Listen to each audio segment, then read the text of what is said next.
once he gets the first 2 big items in his kit, then hopefully we can close the game out. But time and time we've seen again, EVOS, they always have a reply. So we'll leave it up for both of these 2 teams, but here it is. Potentially the final game between these 2 titans, EVOS SG against RSG SG. Let us go for an introductory route onto both of these teams here.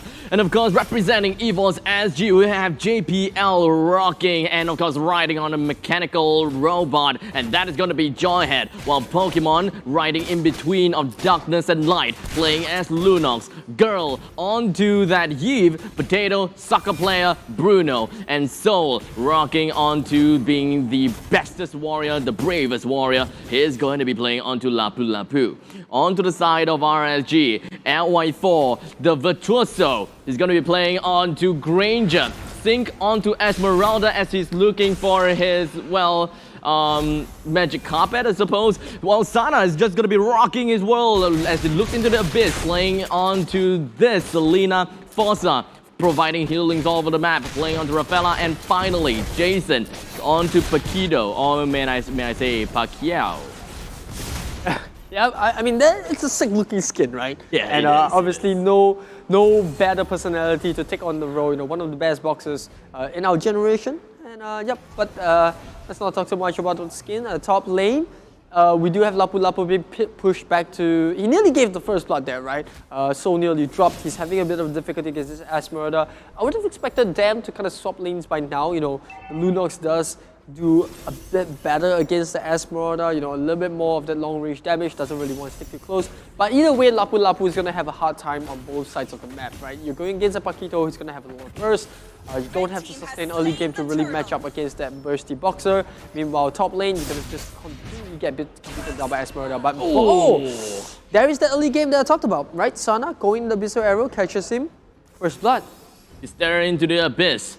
The abyss stares back at you, and it does seem like JPL is going to be the first one to look into that deadly mirror. So really well played coming in from the side of RSG, taking the first shot in. Oh, that far range abyssal arrow captured onto Pokemon. Unfortunately, power of order brilliance gets him out, but unfortunately Jason jumps himself back in, managing to survive that not survive on the onslaught, but Jason himself still went down to the side of EVOS SG, giving them a single kill to their name. But all in all, that has been a great start for RSG. They are landing the shots, man. Not having a Lolita in the opponent's side definitely made a very big difference. Oh, JPL trying to do a little bit of a cheeky ejector there, tries to toss him above the wall, but doesn't really work out well, but that's fine. You know, you got 4 stars, just gonna TP back to base, heal up. EVOS SG here now, trying to buy time, and we know EVOS, you know, they usually will be able to pull through when, you know, the items come up online, but you can see RSG putting on their bestest effort to give Lunox a bit of a bad game. She is the squishiest hero on the map currently, next to Eve, and talking about Eve, nearly going down there. Oh, Grand Champ, the Sonata follows up the rest of the, but JPL will take those shots in place of Girl. Oh, so close.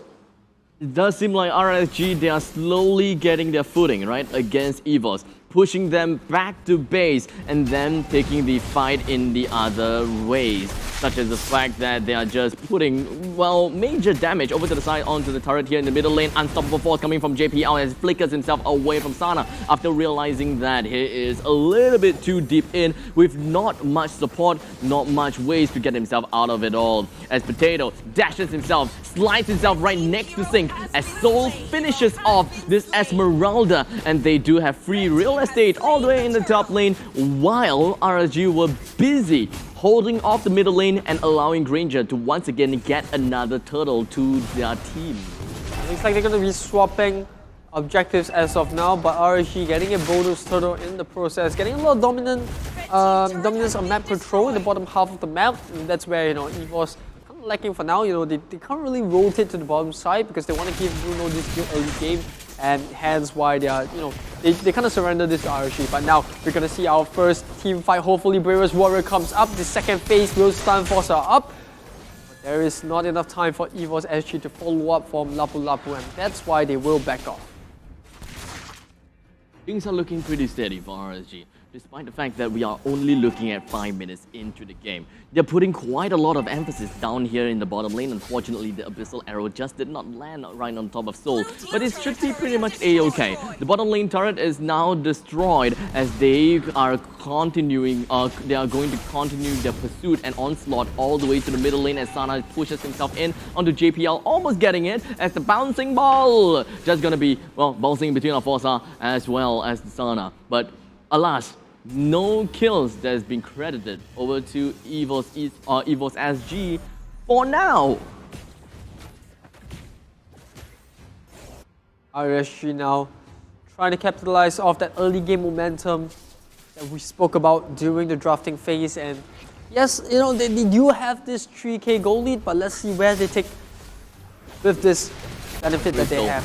The Void Crystal dealt a decent amount of slow right on top of Jason, while most of EVOS SG have started their initiation right onto LY4, completely tossing him out of commission while Jason was completely slowed to his death. He wasn't even able to get himself closer by getting himself the jab because he's already in champ state. He can't possibly just waste his champ state. He would want to find his way into the fight by using a double knockout strike. So that was a small little problem from the side of Jason. He didn't want to waste the champ state, and thus that is the death of LY4, or maybe they don't even care about it because he's completely out of position. Oh! Here we go, the bravest warrior just gonna be popped right out. JPL with the unstoppable force, round Forza pushing him in the way. Jason with less than half HP. The power of the Order Brilliance from Pokemon just gonna be getting himself closer and closer to Sync. Really good power of the Chaos Darkening from this Lunox. Gets his last shot in onto Sync and allowing themselves to get more and more of those juicy rewards.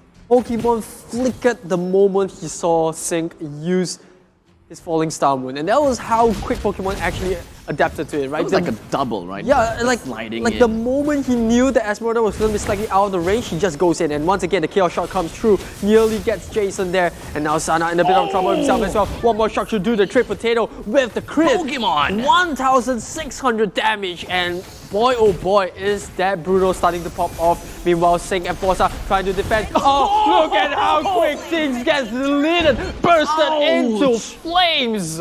Oh, no way. Now, this is the power comp of EVOS. They're starting to receive their power spike. There's just no way that you can just jump right in like that. Especially when you have got a Pokemon that can just go into Darkening and throw all those Chaos Assaults onto you. Not to forget, we are also looking at JPL, where you're tossed right up into the air. All the smart missiles will be jumping all onto you. So Sync can't jump in onto the front lines like that. In fact, jumping on the back lines, we will only be able to catch Potato or even Pokemon. Once Pokemon gets himself into brilliant state, you are already on a timer. It was now, JPL once again with another toss. Forza in a bad spot. That's going to be 20 seconds without the Rafaela and without the sustain. Can RSG find a fight here? LY4 playing with fire. JPL looking to go for another ejector. Double NOD from Pokemon and Girl. Yeah, ensuring that Jason as well as Sync do not even get themselves that good old healing potential, but most importantly, completely denying this Rafaela from the holy healing. Double NOD this early into the game. How gruesome is this? It's definitely tough. It's definitely tough. A lot of respect that EVOS is putting into this game. Yeah, I mean, it's a natural build for the Eve, but you know, for Pokemon to go into it as well. Well, speaking about Pokemon, he's waiting for JPL to get the toss in. Sana gets tossed onto the back line by L.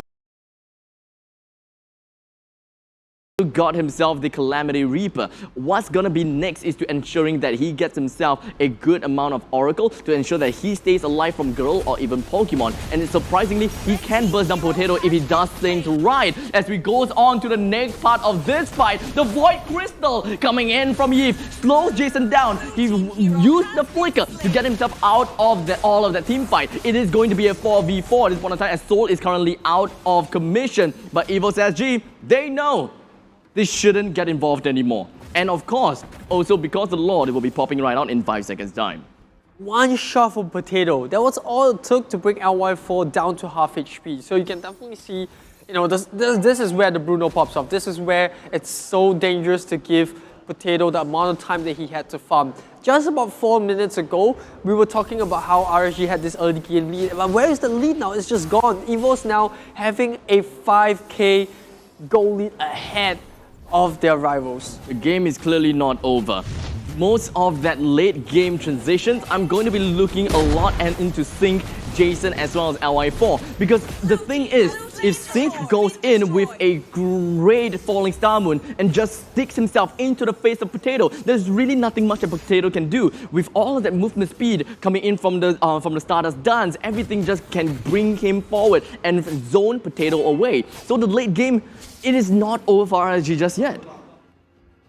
Yeah, but now RSG, they need to find that one huge team fight that they've been looking for, right? You got Esmeralda Singh already gearing up to take a fight, but somehow EVOS always finding a catch with JPL, right? And it has been Forza who's been called out time and time again, constantly being on the booting, receiving end of that ejector. But now, here we go, JPL once again trying to spearhead for EVOS. It doesn't seem like things are looking to be very good because the Mega Creep is just going to be pushing right down in the bottom lane. While Paquito, he's pushing all the way up top. He needs to get himself back home right about now because JPL, he will definitely be opening up the map. A single swing of those axes from the Lord is just going to be popping quite a lot of damage. But Sync, oh, he received so much chaos assault damage. JPL is going to be going on with a really nice flip right on top of the Y4. One of the carries just pretty much dead. We're coming up. Is it over?